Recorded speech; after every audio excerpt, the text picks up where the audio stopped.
buenas tardes, señoras y señores. Bienvenidos al atardecer de este jueves 12 de junio de 2025. Ha dimitido Santos Cerdán, el secretario de organización del Partido Socialista, el número 3 del Partido Socialista. Lo digo porque es lo que acabamos de conocer hace pocos minutos y quiero empezar por lo más reciente. Ha publicado una nota escrita por él que les voy a leer porque es, en fin, mi obligación como periodista. Ser secretario de organización del PSOE, dice Santos Cerdán, ha sido el mayor privilegio de toda mi vida. Es un honor que me acompañará siempre. Eso y haber ayudado a conformar un gobierno progresista que ha llevado a España a vivir sus mayores cotas de crecimiento, empleo y derechos. Y todo ello a pesar de las adversidades que han sido muchas. Precisamente por eso, en defensa de este partido al que tanto debe este país y de este gobierno, he decidido presentar la dimisión de todos mis cargos. También haré entrega de mi acta de diputado. Una pequeña acotación. Aquí no dice cuándo. Dice que hará entrega de su acta de diputado, pero no dice cuándo. Lo digo porque esto luego veremos cuando entremos en el relato de todo lo que ha ocurrido, y que han sido muchas cosas, pues tendrá su importancia. Sigo con la nota del señor Santos Cerdán. Espero poder dedicarme en exclusiva a mi defensa y ofrecer todas las explicaciones pertinentes para demostrar que, como he venido señalando estos días, jamás he cometido una ilegalidad, ni he sido cómplice de ninguna. En la mañana de hoy se me ha notificado el auto dictado por el excelentísimo magistrado del Tribunal Supremo, donde se me ofrece la posibilidad de declarar voluntariamente el 25 de junio. Desde mi plena disposición a colaborar con la justicia, voy a comparecer ese día para aclarar todas las cuestiones que se me planteen. Son tiempos complicados, pero el PSOE es más necesario que nunca, y yo siempre haré lo que sea mejor para mi partido y para mi país. Reitero mi inocencia y confío que la misma quede clara tras mi declaración. Bueno, esta es la nota, esto es lo último, esta es la noticia más reciente y por eso he querido empezar el relato exactamente por aquí. Me parece que es interesante matizar algo, como les decía hace un instante, que puede tener su importancia procesal. Porque en un párrafo de la nota que acabo de leer, ustedes han visto que él dice que se le ofrece la posibilidad de declarar voluntariamente y que él está dispuesto a comparecer. Vamos a ver. Se le ofrece la posibilidad de comparecer voluntariamente por su condición de aforado. Si no fuera aforado, no se le ofrecería la posibilidad de declarar, sencillamente se le llamaría a declarar y punto. Pero como está aforado, pues no puede ser investigado y por lo tanto no puede ser acusado de nada mientras no se solicite un suplicatorio. Si él dimitiera como diputado antes del día 25 de junio, pues entonces no haría falta el carácter voluntario de la comparecencia. Esta es una cuestión que me interesa aclarar. Por eso les decía en un instante que él dice efectivamente que haré entrega de mi acta de diputado, pero no especifica cuándo. Y vuelvo a repetir, este es un dato que no es baladí, tal y como yo lo entiendo, y por eso quiero sencillamente darlo a conocer. Bueno, esto es lo último, insisto, y por eso he querido empezar por ahí. Pero ustedes ya saben, supongo que a estas horas, que este 12 de junio de 2025 será una fecha que Pedro Sánchez tardará mucho tiempo en olvidar. Es probablemente el día más negro que ha tenido que soportar como presidente del gobierno y como secretario general del Partido Socialista, que es el partido gobernante en nuestro país. Habrá quien diga, hombre, esto ya lo hemos vivido, porque José Luis Ábalos había sido ministro y había sido secretario de organización y tuvo que enfrentarse a una situación parecida. Yo establezco dos diferencias, aunque admito naturalmente que ustedes tengan un punto de vista contrario. La primera diferencia es que aquella era la primera vez, es decir, cabía el discurso de en todo cesto puede haber una manzana podrida. Y por lo tanto, bueno, pues cabría la posibilidad de decir, no se puede hacer extensivo. Ustedes recuerdan, ¿no? Lo tienen perfectamente clavado en la memoria, como el Partido Socialista durante tanto tiempo ha estado diciendo que ellos reaccionan de una manera clara, rotunda, inmediata, radical ante cualquier indicio de corrupción, y por eso dejaron caer a Ábalos. Pero en el momento en el que cayó Ábalos ya no era secretario de organización, ni era ministro de Transportes. El que cae ahora es Santos Cerdán, actual secretario de organización del Partido Socialista. Y esto creo que le da un matiz distinto. Y además ya no se puede hablar de una manzana podrida. Estamos hablando de un cesto que, según el juez, una vez analizados los indicios que aparecen en el informe de la UCO, del que ahora vamos a hablar con gran extensión, entiende que hay una red criminal organizada. No estamos hablando de una manzana, estamos hablando de un auténtico, en fin, complot, mal complot no es la palabra, entramado, organizado y además diseñado directamente para delinquir. Sí, fácil, ¿no? Bueno, por lo tanto, insisto, desde mi modesto punto de vista, creo que hoy es uno de los días más negros que tiene que soportar Pedro Sánchez como secretario general del PSOE. El informe de la UCO era el secreto peor guardado que yo recuerdo en mucho tiempo. Es decir, hemos oído hablar de este informe de la UCO desde hace meses. Y tengo que rendir un tributo profesional a mi compañero Miguel Ángel Pérez, porque yo particularmente a la primera persona que le escuché, no mejor dicho, a la que leí que la UCO estaba ultimando un informe que era potencialmente demoledor contra Santos Cerdán, se lo leí a Miguel Ángel Pérez, que es el que hace la información de tribunales en esta casa, en Libertad Digital. Desde entonces, de ese informe hemos oído hablar muchas veces. Se nos ha dicho reiteradamente, lo vamos a conocer con carácter inminente. Luego no era tan inminente, pero era una espada de Damocles que planeaba sobre la cabeza de Santos Cerdán y del Partido Socialista, insisto, desde hace meses. Y esta es una afirmación perfectamente demostrable. Por lo tanto, es que nos vamos a la hemeroteca y podremos encontrar innumerable cantidad de referencias a ese informe. ¿Por qué quiero yo detenerme, aunque sea unos minutos, en esta cuestión? Pues porque una de las cosas más sorprendentes, a la luz de lo que dice el informe, es ver cómo el Partido Socialista no ha sido capaz de coger un paraguas y de protegerse de lo que ya sabíamos, ya sospechábamos que podía ocurrir. Era una presunción, de acuerdo. Era una conjetura, de acuerdo. No podíamos hablar de cosas concretas porque el informe no se había dado a conocer, de acuerdo. Pero, naturalmente, todo el mundo, el que más, el que menos, y a través de informaciones que habían ido apareciendo poco a poco en las informaciones periodísticas, sabíamos que a Santos Cerdán le podía caer la mundial en el momento en el que el informe se diera a conocer. Todo el mundo, menos, curiosamente, Santos Cerdán y el gobierno. ¿Por qué? Es un misterio. No tengo ni la más remota idea. No tengo explicación a esa pregunta. No soy capaz de entenderlo. No lo sé. Ahora se hacen los sorprendidos. Ahora se hacen los sorprendidos. Insisto, era el secreto peor guardado que yo recuerdo en mucho tiempo. Pero claro, son 500 folios de informe de la UCO. ¿Esto qué quiere decir? Que saben ustedes, por esto ya lo contábamos ayer, y ustedes si escucharon el programa me recordarán probablemente diciendo, me sorprende un poco que ya sepamos que el informe existe, porque es que este informe ha sido negado por Pachi López hace 10 días.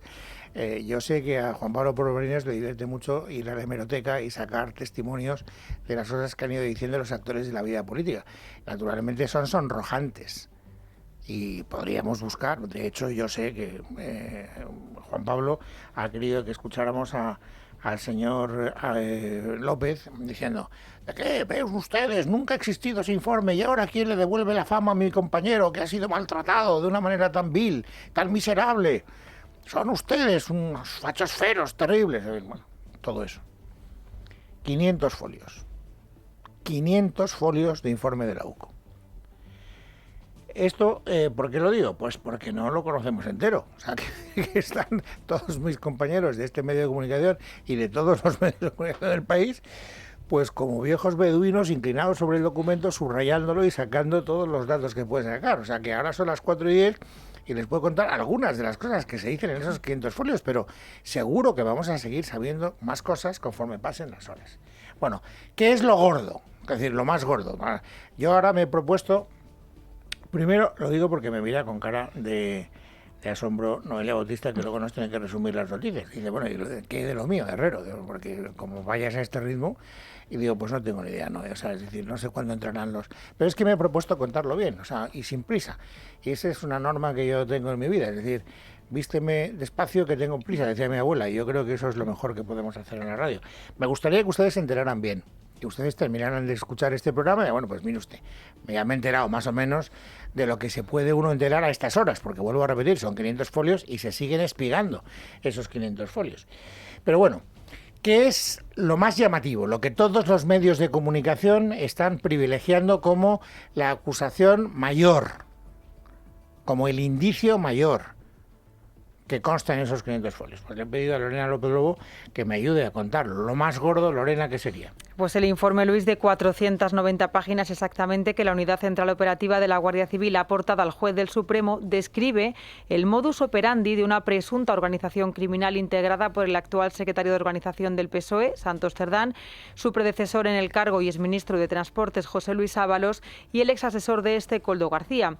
Una estructura en la que Santos Cerdán sería la persona encargada de gestionar los presuntos pagos de mordidas que cobraban supuestamente también Ábalos y Koldo por la adjudicación ilegal de obras públicas. Se habla en concreto de 620.000 euros que el número 3 de Ferraz habría gestionado para ambos, solo con lo recibido a través de Acciona, si bien a criterio de Koldo aún quedarían otros 450.000 euros pendientes de abono. O sea que si sumamos los 620.000 ya cobrados y los 450.000 pendientes de cobro, estamos diciendo que solo con Acciona, si lo entiendo bien, se han llevado más de 1 millón de euros. Así es, pero aparecen mencionadas otras empresas, entre ellas Levantina Ingeniería, también OPR o LIC, algunas con las que Santos Cerdán tenía relación desde hace mucho tiempo, desde 2015. Para la manipulación de estas contrataciones, según consta en el informe policial, Koldo se valía presuntamente de la entonces presidenta de Adif, Isabel Pardo de Vera, y del director general de Carreteras, Javier Herrero, cada uno en su ámbito de actuación. Bueno, sabemos por lo tanto que la UCO habla de una organización criminal que va encaminada fundamentalmente a forrarse a través de mordidas a cambio de adjudicación de obra pública, pero ¿se le atribuye en ese informe de la UCO a Santos Cerdán algún papel especialmente específico? El atestado otorga un papel absolutamente clave al actual número 3 del PSOE dentro de la trama de corrupción. No era un actor periférico, apunta la UCO, ejercía como intermediario político con capacidad de decisión. Santos era el que tenía el control, el que abría y cerraba puertas. Cuando algo se atascaba había que llamarle a él. Es quien puede desbloquearlo todo. Son frases que recoge el informe, que además señala que fue él mismo, Santos Cerdán, quien promovió a Koldo como conductor de Ábalos y posterior asesor personal del ministro, nombramiento que serviría a la postre como vía de influencia del propio Cerdán sobre Ábalos a través de Koldo. Bueno, llama mucho la atención, por lo que hemos escuchado hasta ahora, que efectivamente parece que el papel que se le atribuye a Santos Cerdán, aparte de ser el cerebro de la trama, era el que gestionaba los cobros. Pero fundamentalmente se demuestran cobros que percibían Ábalos y Koldo. De Santos Cerdán no se dice nada, él no se quedaba dinero en su propio bolsillo. En el atestado de la UCO se reproduce también una conversación entre el exministro Ábalos y Koldo, en la que ambos hablan de presuntas contraprestaciones que pudiera haber recibido Santos Cerdán.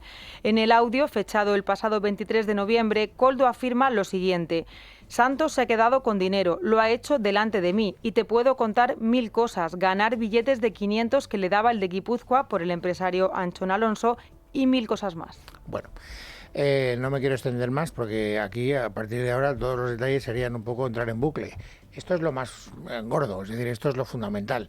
Saber que Santos Cerdán, en compañía de José Luis Ábalos y de Koldo García, pues se quedaban con dinero, con mordidas, a cambio de adjudicación de obra pública. Esto es lo más gordo.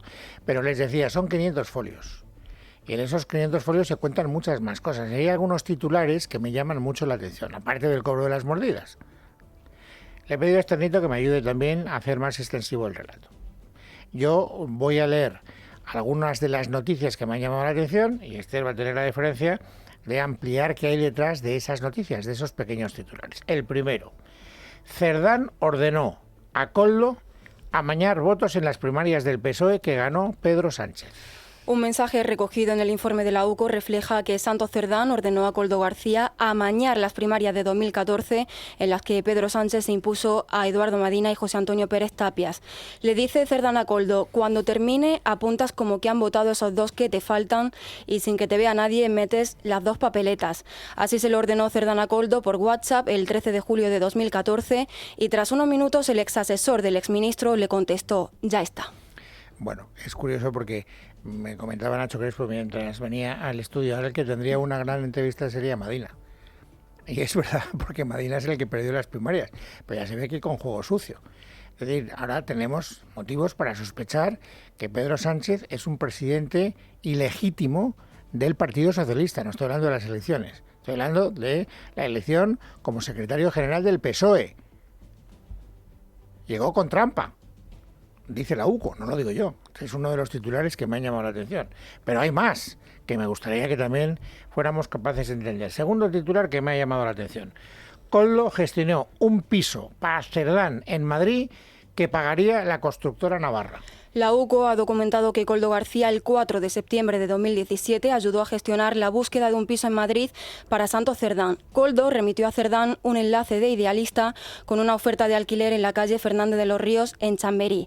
Y tras intercambiar mensajes sobre la vivienda, Cerdán le indicó que finalmente el alquiler sería asumido por Servinavar, una constructora navarra que precisamente está siendo investigada por beneficiarse de la trama corrupta. Hay otro titular muy llamativo, aunque es verdad que luego la respuesta no crean ustedes que es tan clara, por lo menos hasta donde yo he sido capaz de llegar. El titular es: Koldo asegura que hizo favores a Pedro Sánchez.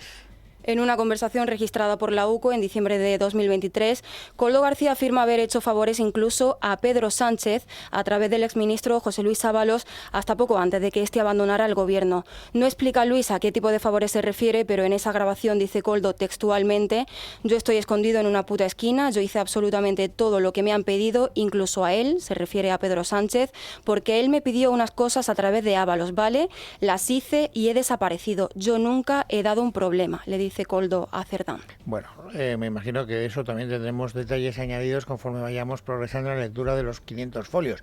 Dos titulares más. El penúltimo: Koldo involucra a José Bono y a José Blanco en un chat con Santos Cerdán. En una conversación, Koldo García expresa su malestar por sentirse abandonado por el PSOE tras años de favores realizados en la sombra. Asegura que exministros como José Bono y José Blanco acudieron a él en repetidas ocasiones para pedirle de todo. Lamenta además Koldo su precaria situación económica y acusa a la expresidenta de Adif, a Isabel Pardo de Vera, de traicionar un acuerdo ligado a una adjudicación presuntamente en complicidad con José Blanco a cambio de una gran suma de dinero.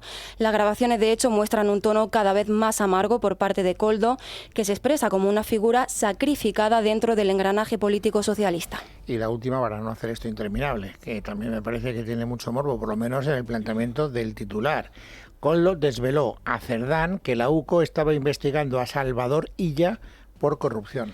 El informe de la UCO revela a través de un audio grabado por Koldo García que la Guardia Civil investigaba en secreto a figuras relevantes del PSOE como Salvador Illa y los ya mencionados José Bono y José Blanco, además de otros miembros del entorno socialista.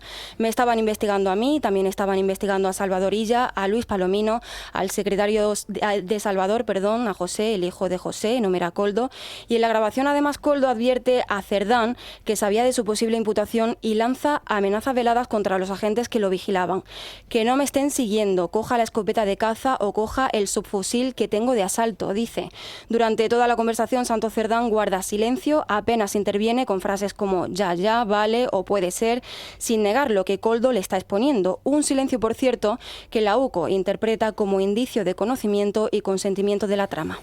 Bueno, insisto en que el relato se irá alargando conforme vayamos avanzando en la lectura de los 500 folios, pero les repito que mi intención es que ustedes tengan la información más clara y más completa posible a estas horas, ya a las 4:20 de la tarde.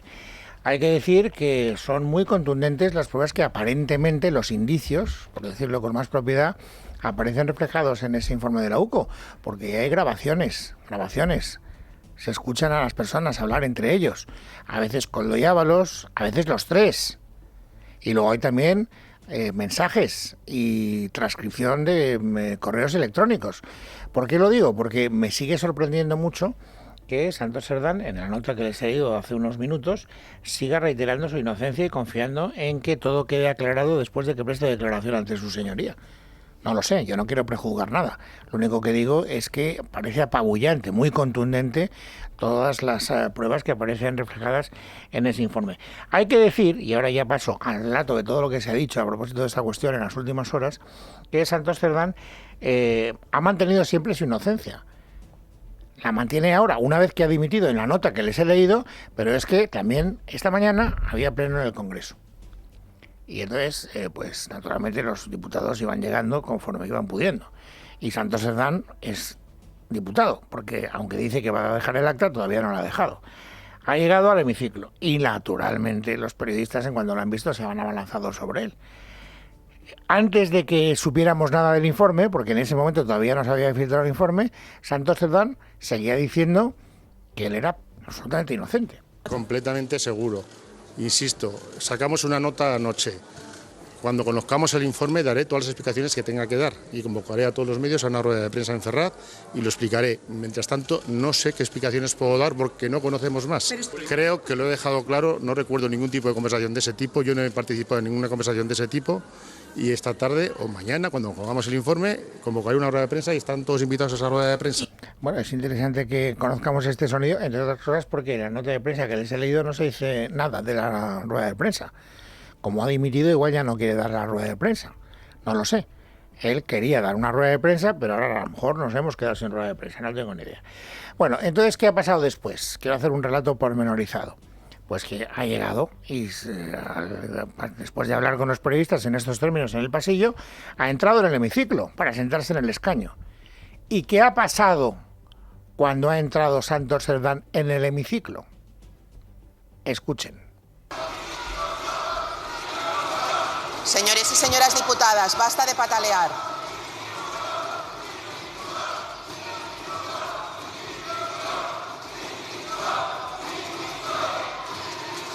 Señoras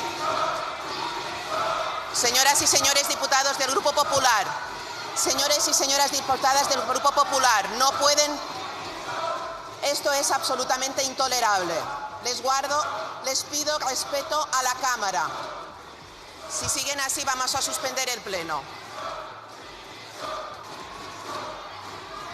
Señores y señoras diputados del Partido Popular, del Grupo Popular, dejen de patalear, dejen de comportarse de esta manera tan grosera en el espacio que es la Cámara de la Soberanía Nacional y el templo de la palabra, no de las patadas. Bueno, pues este es el ambiente que había hoy en el Congreso. ¿Por qué? Pues porque a esas horas el informe, aunque no había podido ser leído, porque insisto, son 500 páginas, ya se conocía. Hasta el punto de que mientras le pedían la dimisión los diputados del Partido Popular, Santos Cerdán lo estaba leyendo en su escaño. No creo que le haya dado tiempo a leer los 500 folios. De hecho, él, cuando ha terminado el pleno, ha vuelto a salir al pasillo, ha vuelto a tener un encuentro con los periodistas, les ha reconocido que efectivamente estaba leyendo el informe, pero que no le ha dado tiempo a terminarlo. Le hemos visto leerlo en el hemiciclo. 500 páginas no se lee. ¿Pero qué le parece lo primero que ha leído? Le imputan cohecho, organización criminal, estaba en medio de las adjudicaciones. Hablaré. Va a dimitir, señor Cerdán. Bien, esto es lo poco que podía decir después del pleno al que había asistido en esos términos tan tumultuosos como acaban ustedes de escuchar. Empezamos ya a verle un poco, la realidad que se está viviendo en la trastienda del PSOE, porque ustedes saben, lo recordaba el propio Santos Cerdán, que anoche hubo una nota del propio Partido Socialista respaldando a Santos Cerdán, anoche, y comprometiendo su inocencia. Esta mañana, Álvarez, que se entera de lo justo, en una entrevista radiofónica decía que tenía la mejor opinión de Santos Cerdán y todavía lo defendía. Pero claro, ya a estas horas de la mañana, estamos, insisto, a media mañana, pues los ministros tenían menos ganas de defender a Santos Cerdán. Algunas de las ministras más locuaces y más enérgicas a la hora de defender a sus compañeros se quitaba del medio de la manera más absolutamente resolutiva que ha podido. Claro, ha sido inútil que María Jesús Montero dijera nada. Vean ustedes el momento. ¿Sigue manteniendo la confianza en Santos Cerdán? ¿Habrá algún tipo de movimiento en el PSOE? Estaba haciendo el gesto Noé, que también es una persona atenta a todos los detalles, que en ese momento ella estaba hablando por el móvil. Y yo pienso, ¿estaba hablando por el móvil o no? Porque todos hemos hecho alguna vez eso de simular que estamos hablando con el móvil para quitarnos del medio y no contestar lo que nos preguntan. Pero bueno, ni media palabra de apoyo por parte de María Jesús Montero. Han hablado también Bolaños y Patxi López, y han sido un poco más explícitos, no para, ojo, explícitos, porque no han hecho lo de María Jesús Montero de simular que estaba hablando por el teléfono móvil, pero ¿han pronunciado alguna palabra de apoyo a Santos Cerdán? Ninguna. Escuchen primero a Bolaños. Vamos a dejar trabajar a jueces, fiscales, a la UCO, vamos a dejar trabajar, tiempo habrá para conocer qué hay y tiempo habrá para opinar. Gracias. Y ahora escuchen al portavoz parlamentario del PSOE, a Patxi López. Mire, ya hemos dicho que cuando conozcamos el informe, lo veamos y lo leamos, hablaremos. Incluso hablará el propio Santos. No sé si hablará el propio Santos, insisto, porque no hay ninguna noticia de que se haya convocado la rueda de prensa que había prometido Santos Cerdán a primera hora de la mañana. Y no quiero hacer sangre con el señor López, porque ahora resulta que el informe sí que existe. O sea que a lo mejor resulta que, insisto, él quería que le pidiéramos perdón a Santos Cerdán porque estábamos hablando de un informe que no existía. Pues fíjense ustedes si no existe, 500 folios. Bueno, vamos ahora a la parte importante, porque yo insisto que estoy tratando de hacerles el relato más cronológico, más claro, más conciso que puedo. Ya sé que no es mucho, pero hasta ahí llega mi capacidad. ¿Qué es lo más importante? ¿De qué depende ahora que esto que ha ocurrido hoy, que es muy grave, tenga consecuencias políticas? Es decir, que marque un antes y un después en la estabilidad del gobierno. Pues depende básicamente de la actitud de los socios del gobierno. Si los socios siguen apoyando al gobierno, pues entonces, nada, seguiremos en el búnker y seguiremos resistiendo. Ahora, si los socios del gobierno pues empiezan a decirle al gobierno esto es insostenible, pues a lo mejor resulta que estamos efectivamente ante un cambio de rumbo en la legislatura. Los primeros que han dado señales de que no iban a tragar, después del informe de la UCO, con que no pasara nada, eran los propios socios del gobierno. Quien se sienta en el Consejo de Ministros con el PSOE es Sumar. Y claro, era muy importante saber qué decía Sumar. Han hablado Yolanda Díaz y Urtasun. Yolanda Díaz de una manera más genérica, Urtasun de una manera más concreta. ¿Qué decía la vicepresidenta tercera del gobierno cuando tenía noticia del informe de la UCO? Escúchenla. Este asunto es muy serio y, por tanto, pedimos que se esclarecen y se den todo tipo de explicaciones cuanto antes. Es de una gravedad manifiesta lo que estamos conociendo y, por tanto, que se dé todo tipo de explicaciones y clarificaciones cuanto antes. Bien. Es que me está contando también, ¿no?, que está atento a todo lo que pasa. Tiene sentido que lo cuente ahora, porque claro, lo que estaba pidiendo Yolanda Díaz, luego lo escucharemos en otros portavoces también de los socios del gobierno, que explicaciones urgentes cuanto antes y además que las dé Pedro Sánchez. Bueno, pues la rueda de prensa que iba a dar Santos Cerdán la va a dar Pedro Sánchez a las 5:15 de la tarde. O sea que si tenemos oportunidad, la seguiremos, por supuesto, en directo en este programa. Ya se lo digo yo de este mismo momento. Pero bueno, Yolanda Díaz se movía, les decía de un instante, en el terreno de lo genérico, de lo general, ¿no? Hay que dar explicaciones, pero no pedía mucho más. Ahora, fíjense, y esto es lo que yo creo que nos da la clave del porqué de la dimisión inopinada de Santos Cerdán. Escuchen al señor Urtasun. Hoy tengo que decirles también que una vez hemos conocido y se ha hecho público el informe de la OCU, sí, como portavoz de Sumar, tenemos que pedirle al Partido Socialista que como primera medida aparte al señor Santos Cerdán de todas sus responsabilidades, tanto en el Partido Socialista como aquí en el Congreso de los Diputados. O sea que Sumar pedía la cabeza de Cerdán y por eso probablemente ya era insostenible seguir manteniendo la cabeza de Cerdán. Bien. Es el socio más importante, les vuelvo a repetir, porque es quien se sienta en torno a la mesa del Consejo de Ministros con el PSOE. Pero parlamentariamente hablando, hay otros socios que son necesarios aritméticamente. Sin el apoyo de esos socios es imposible que el gobierno siga gobernando y sacando adelante ninguna iniciativa. Y aquí es donde entramos ya en algunas cuestiones interesantes. Lo menos novedoso es lo de Podemos, porque Podemos está en una actitud muy clara, muy contundente desde hace mucho tiempo.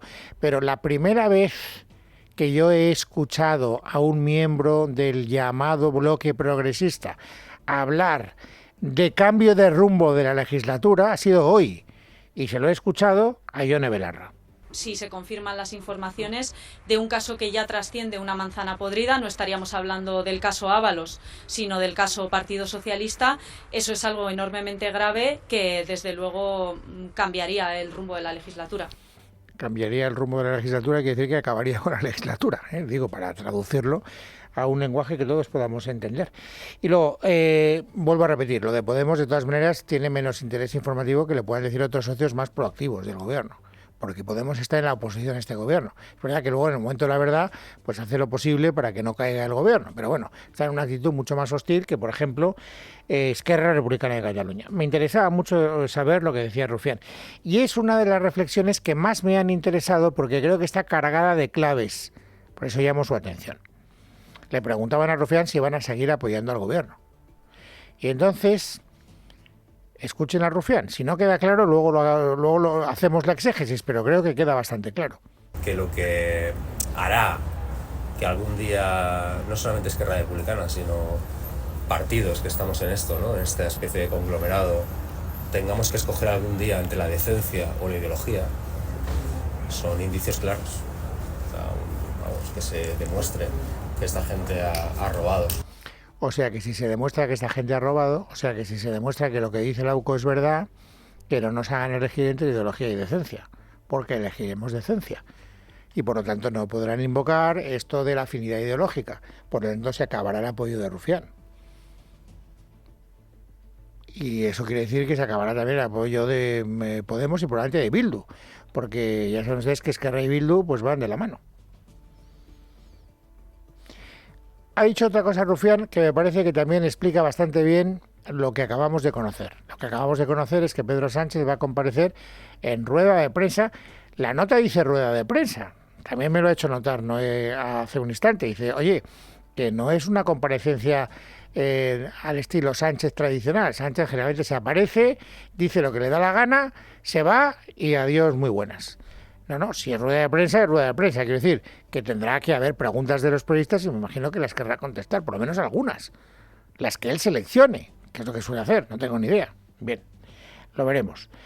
En todo caso, cuando yo he escuchado a Rufián esta mañana, yo digo, es evidente, de la misma manera que cuando he escuchado a Urtasun pedir la dimisión de Santos Cerdán, he pensado por mis adentros que ha quedado un corte de pelo a Santos Cerdán, se ha cumplido inmediatamente. Cuando he escuchado este corte que van ustedes a escuchar ahora de Rufián, le digo, Sánchez no puede seguir escondido, tiene que dar la cara, necesariamente. Fíjense lo que decía Rufián.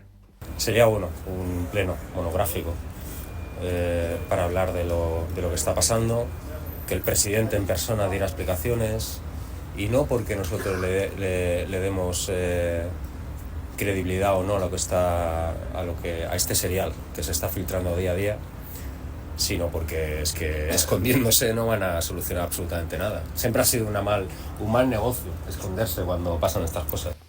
Bueno, esconderse se puede interpretar de muchas maneras. Esconderse es no dar la cara, desde luego. Pero también esconderse es dar la cara para luego no decir nada. Lo digo porque hasta antes de ayer Sánchez defendía a Santos Cerdán. No conocíamos el informe de la UCO. Vamos a ver qué dice hoy el señor Sánchez. Si está en consonancia con lo que dice Santos Cerdán, tendrá que defender la inocencia de Santos Cerdán. Y eso le comprometerá de una manera personal para lo que pueda pasar en los próximos días. El día 25 de junio acude en sede judicial. No sé si en condición de aforado o no, vuelvo a repetir, porque dependerá del momento en el que él quiera abandonar el acta de diputado. Pero que evidentemente Sánchez tiene que tentarse la ropa, porque a partir de ahora todo lo que diga del Santos Cerdán post informe de la UCO le va a comprometer. Creo que es una verdad absolutamente, inevitable. Bien, me queda un capítulo, por resumirles, y ya les prometo que acabo, que es el capítulo de lo que ha dicho la oposición, es decir, la bancada de la derecha.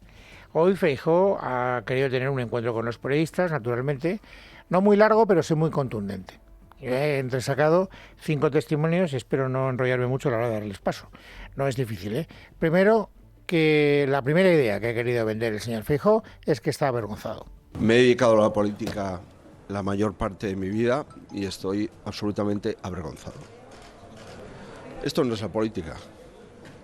Esto no es la política. Y en consecuencia lo primero que quiero trasladarle a los españoles es que sigan confiando en nuestro sistema democrático y que sigan confiando en nuestro sistema judicial.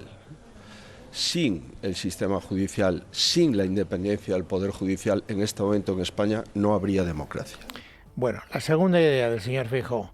Él ha tenido la oportunidad, como todos nosotros, de leer todavía en diagonal el informe de la UCO. Vuelvo a repetir que son 500 folios. Pero con lo que ha leído ya tiene claras al menos 2 conclusiones. Parece ser que empezaron robando en las primarias y no han parado de hacerlo. Parece ser que su modus operandi era robar votos a sus compañeros y después enriquecerse y mantenerse en el poder. Por lo tanto, ustedes recuerdan cuál era el lema de la manifestación que llevó a no pocas personas el otro día a la Plaza de España de Madrid, ¿no? Democracia o mafia. Bueno, pues ahora él dice, después de leer el informe de la UCO, ¿alguien puede tener alguna duda de que estamos ante una trama mafiosa? Si alguien tenía dudas de que considerábamos que había una trama mafiosa detrás del partido del gobierno y del gobierno, supongo que se habrán disipado. Cuarta idea, también previsible, Sánchez, váyase. Esto no es admisible en un país de la Unión Europea. Un primer ministro europeo no dura 10 minutos después de conocer lo que hemos venido conociendo en los últimos, no minutos, ni siquiera días, sino en los últimos meses. Bueno, y luego una última cuestión que también tiene que ver con la comparecencia de Feijóo y que también nos conecta con una noticia que supongo, no sé, si la tiene no en su zurrón de resumen informativo, pero hoy estamos celebrando el 40 aniversario de la adhesión de España a la Unión Europea y hay un acto presidido por el rey, donde va Sánchez, que es el presidente del gobierno, o por lo menos donde tenía prevista su presencia Pedro Sánchez. No sé si la habrá alterado o no después de haber convocado la rueda de prensa. Quien no va a ir es Feijóo. Y entonces los periodistas han querido preguntar, ¿por qué no va usted a ese acto conmemorativo? Fíjense la respuesta. Todo el respeto a la Casa Real, pero como comprenderá usted, yo no voy a tener un acto compartido hoy con el señor Sánchez. No lo voy a hacer. ¿En el futuro habrá otros actos? Irá el presidente del Senado en representación del Senado.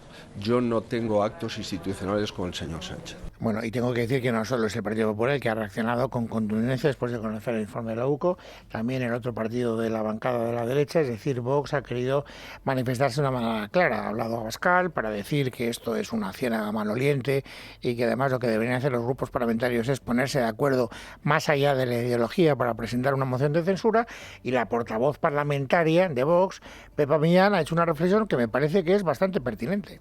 Se le ha caído el argumento al Partido Socialista y al Gobierno de que eso de la corrupción era una cosa de los ex número 2 del partido, del ex secretario de organización y de todas esas personas que supuestamente ya no forman parte del Partido Socialista.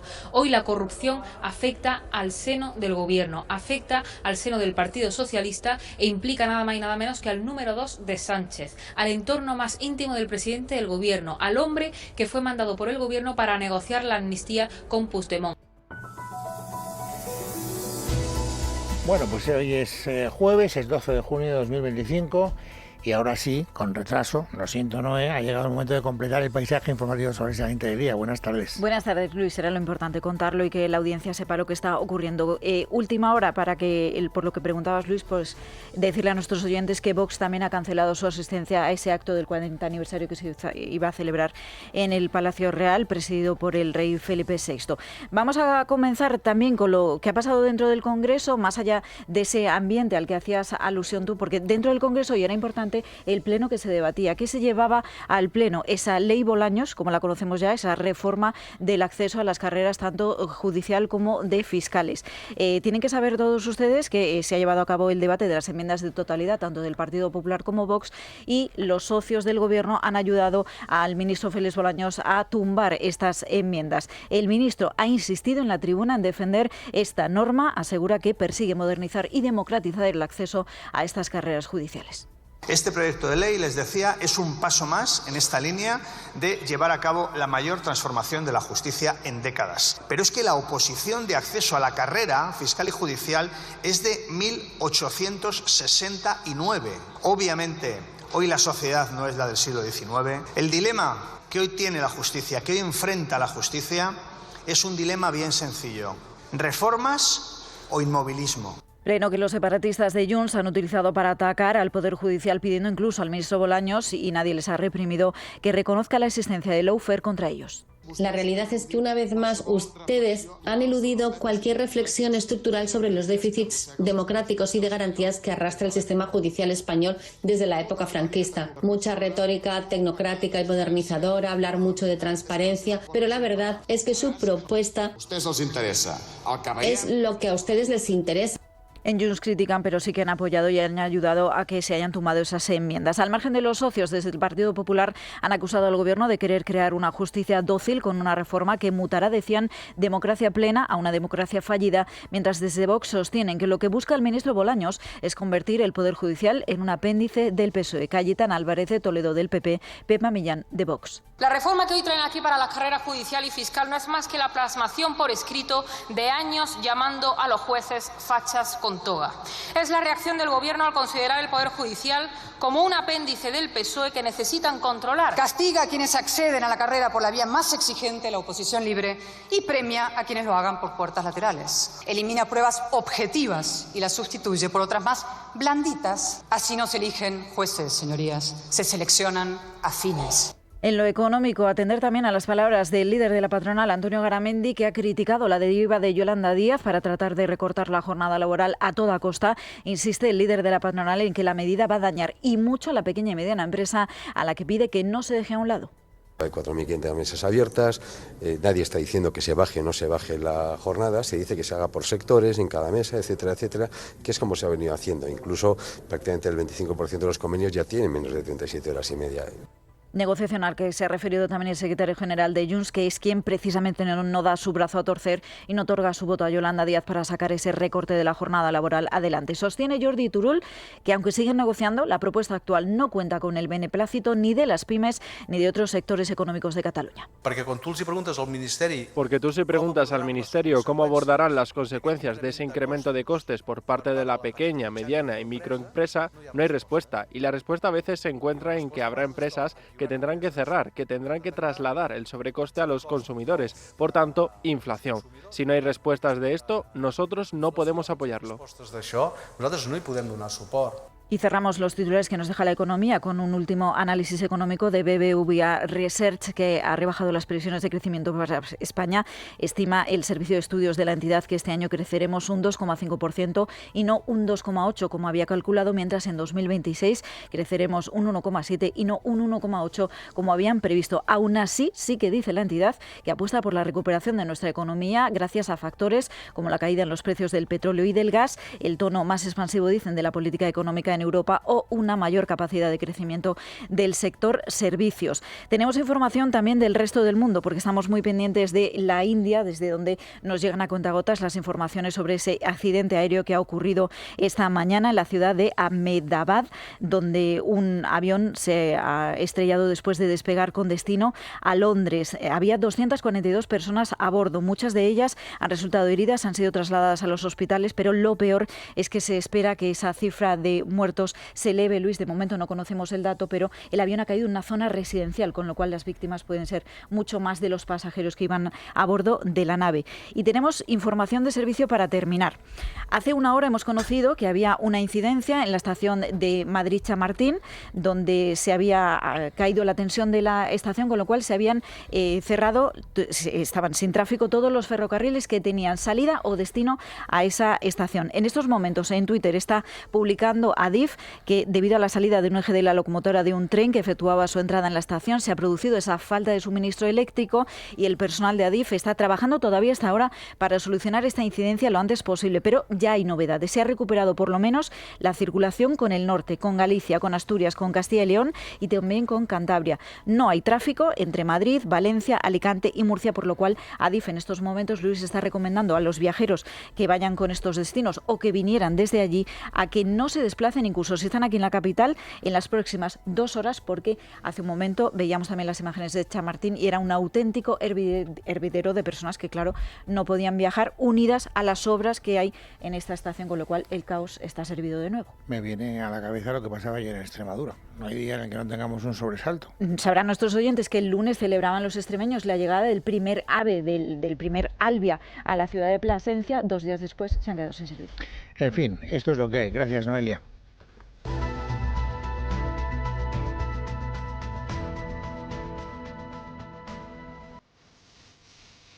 En casa de Herrero. Es Radio.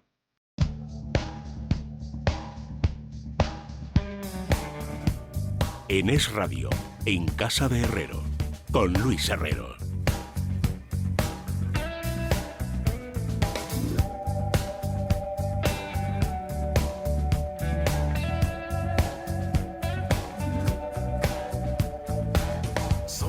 Bueno, faltan, amigos, 10 minutos para ser las 5 de la tarde, las 4 en la Comunidad Canaria. Si queremos conservar la tradición de nuestro programa, tendremos que darle un rápido repaso al santoral. Hay algunas ironías, algunas paradojas que no se preparan casualmente, pero bueno, les decía al principio del programa que Sánchez tardará mucho tiempo en olvidar el día de hoy, 12 de junio. ¿Saben, entre otros santos, cuál es el de hoy? San Esquilo. Que para que te esquilen no está mal, porque políticamente no sale demasiado bien pertrechado el señor Sánchez. Naturalmente no hay ningún Esquilo en España que nos conste, y tampoco hay ningún Odulfo. Sin embargo, hay algunos nombres que yo hubiera creído que estaban caídos en desuso y me hubiera equivocado. Por ejemplo, es San Basílides. Y da la circunstancia de que Basílides es un nombre que se puede utilizar para mujeres y para hombres. Hay 54 mujeres y 27 hombres en España que se llaman Basílides, cosa que yo ignoraba. Bueno, dicho lo cual, no hace falta tener una bola de cristal ni tener una gran perspicacia para intuir que de lo que más se está hablando en las redes sociales ahora mismo, Ángeles Hernández, bienvenida, buenas tardes. Buenas tardes. Es de Santos Cerdán. Sí, además de los insultos y los abucheos que está recibiendo, lo más preguntado hasta hace unos minutos era que dónde estaba el presidente y por qué no hablaba. Ahora ya sabemos que va a hablar. Y luego está siendo muy viral el audio de la SER de Aimar Bretos, donde le preguntan a la redactora jefe de política del País sobre el informe de la OCU. Y de la UCO. De la UCO, perdón. Has cometido el mismo error que ha cometido antes Pachi López. Porque me lo he escuchado. Y, perdón, lo que pasa es que la redactor jefe se pensaba que el micro estaba cerrado. Con lo cual es un error porque escuchamos lo que dice. Cadena SER. El poder de la conversación. Mac, ¿qué te llega a esta hora desde el Partido Socialista? Pues estoy justo con María Jesús Montero hablando y me dice, ¿pero alguien tiene el informe? Es que están perdidísimos. ¿Tienen informe? ¿Sabes de alguien que tenga el informe? O sea, no lo tienen y Pedro lo que les está trasladando, o sea, la fuente. Estamos en antena, ¿eh? Sánchez, quiere decir. ¿No? ¿Perdón? Ima, carretero. Ima, ¿estás por ahí? Tierra trágame, claro. Ese es el comentario principal. Pone, el tierra trágame se escucharía hasta en Sebastopol. ¿Qué más tiene que pasar? Se pregunta otro usuario. Sánchez Castejón pidiendo el informe a los periodistas. ¿Alguien duda que le filtrara los datos el fiscal general porque su santidad lo pidiera? O tenemos dos opciones. O le están haciendo ya la cama o son todavía más torpes de lo que todos pensábamos. Sobre este informe, hasta periodistas como Antonio Maestre, que tienden a defender siempre a la izquierda, piden explicaciones e incluso están condenando la situación. Con lo cual parece que la gente está siendo bastante crítica, evidentemente, con lo que ha salido. Y eso que todavía solo conocemos una parte de lo que ha salido, vuelvo a repetir, ya lo he dicho muchas veces, que seguiremos conociendo detalles conforme avancemos en la lectura de ese informe. Bueno, esto es, por lo tanto, trending topic a estas horas en las redes sociales en nuestro país, pero hay una noticia que también es doméstica, porque luego hablaremos del accidente aéreo que se ha producido en India y que desgraciadamente es lo más triste del día, pero también en España las averías de los trenes tienen a la gente hasta el gorro, por decirlo de una manera suave. Sí, siempre que pasa algo con el sistema de trenes se coloca en trending topic. Como ha dicho antes Noelia, lo que dicen es que ha sido una falta de tensión eléctrica en la estación. ¿Y qué pasa? También lo has comentado tú, que después de lo que pasó ayer con el Alvia hacia Extremadura y que Óscar Puente siempre está alardeando de que tenemos un gran sistema ferroviario, pues le está cayendo por todas partes, por ejemplo. Y ahora, ¿qué pasa en Chamartín? Si no eres válido a la calle, supongo que Óscar Puente sigue insultando. El día que está echando Óscar Puente no se lo deseo a nadie. O, buenas tardes, señor ministro, no está usted muy activo en redes, ¿qué es lo que pasa? En fin, es lo que le pasa por tuitear tanto. Es verdad que todavía no ha publicado nada. No, lleva 19 horas sin pronunciarse en redes sociales. Bueno, es que están todos desaparecidos en el día de hoy. O sea, ni el otro Óscar, que Óscar López igual, 19 horas. Sí, una cosa... Con todo lo que se prodigan ellos. Una cosa sorprendente. Pues eso, tierra trágame, yo creo que están todos cuerpo tierra. Bien, les decía, sin embargo, que hay una noticia que también tiene mucho eco, naturalmente, no solo en las redes sociales de nuestro país, en el mundo entero, porque gracias a Dios no es habitual y cuando se produce, nos produce una gran conmoción que se produzcan accidentes aéreos como el que se ha producido hoy en la India. 242 personas han perdido la vida. Sí, y además, 242 personas son las que iban a bordo, no sabemos si hay supervivientes. Lo que sí que ya conocemos es que el avión se ha estrellado concretamente en un hostal de estudiantes de medicina, con lo cual lo que parece es que van a haber muchas más, además de la tripulación y los pasajeros del avión, y lo que se está circulando mucho en redes son vídeos del incidente porque se ve perfectamente cómo el avión impacta contra la residencia de estudiantes. Bueno, y una cosa más que tiene que ver con la televisión. Yo creo que es una noticia que está bastante cantada, pero finalmente la familia de la tele no es que haya perdido parte de su contenido, sino que desaparece directamente. Sí, en redes lo clasifican como un bombazo, porque según ya dicen todos los medios, es que la familia de la tele ya está trabajando en otros formatos porque va a cancelar la emisión del programa. Esta semana las audiencias han sido terroríficas. Ayer superaron su peor dato, hasta Saber y Ganar, que era un programa con no tanta audiencia, les ha superado, y en estos momentos solo se está debatiendo cuándo y cómo se va a publicar, se va a hacer público que paran de emitir y que va a sustituir al programa. Pero no sabemos a partir de qué día deja de emitir. Nada, de momento no. Bueno, pues nada. Bien, quedan 4 minutos. Tengo el tiempo justo para que Esther Nieto nos cuente con detalle otra noticia que tiene también mucho interés y que también está teniendo, por cierto, cierto que en las redes sociales.